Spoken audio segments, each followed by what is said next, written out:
ध्यानी पांडुरंग म्हणे जागृते स्वप्ने पांडुरंग. तुम्हा आम्हाला सुद्धा स्वप्न पडतात. देव आपल्या स्वप्नात येतो का? वय आपल्या स्वप्नात देव, आपल्या स्वप्नात अमावस्या पौर्णिमेचे भूत येते बुवा. देव काय आपल्या स्वप्नात येणार नाही. पोरा हो, देव स्वप्नात आला का रे? कुणाच्याच नाही.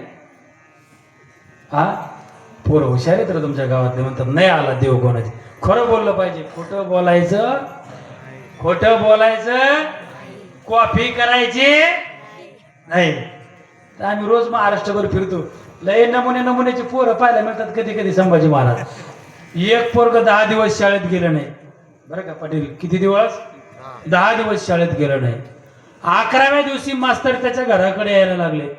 शिकवणाऱ्याला तुमच्याकडे काय म्हणतात? मास्तरच म्हणतात का सर? हा बोला बोला बोला. मास्तरच म्हणतात ना.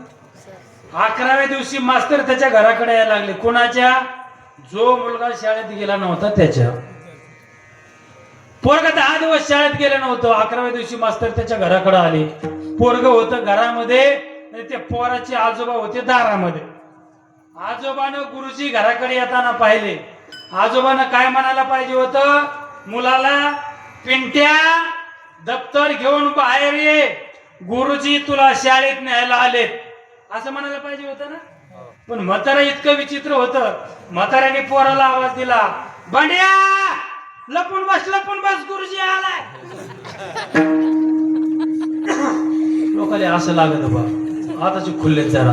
तुकोबाराय सांगत होतो तो वर्गार, नामदेवराय सांगत होतो तो वर्गार, असं सांगितलं खुलत येत गुलाबाच्या फुलावाने.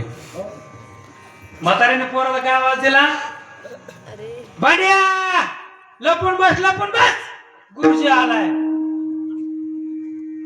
हा आवाज कोणी ऐकला? नातवाने आतमध्ये घरात. नाताने आतून आवाज दिला, दादा मला लपायची गरज नाही, तू लपून बस. बारक पोरग म्हणते, दादा मला लपायची गरज नाही, तू लपून बस. पुन्हा म्हाताऱ्याने पोराला विचारलं, का रे पोऱ्या मी का लपून बसू? आतून बारक्या पोरानं आवाज दिला, दादा मी गुरुजीला सांगितलं होतं, गुरुजी आमचं म्हातारं मेलंय, त्याचा दावा होस्तर शाळेत येणार नाही, म्हणून तू लपून बस. इतके विचित्र पोरं असतात बघा. पण आपले पोरं हुशार आहेत महाराज. बरं का? आपले पोरं हुशार आहेत महाराज. इथे लई नमुन्याचे पोरं पाहायला भेटतात बघा. बरं का? वेळ नाही आपल्याकडे सांगायला. 11 वाजले. विठाला विठाला.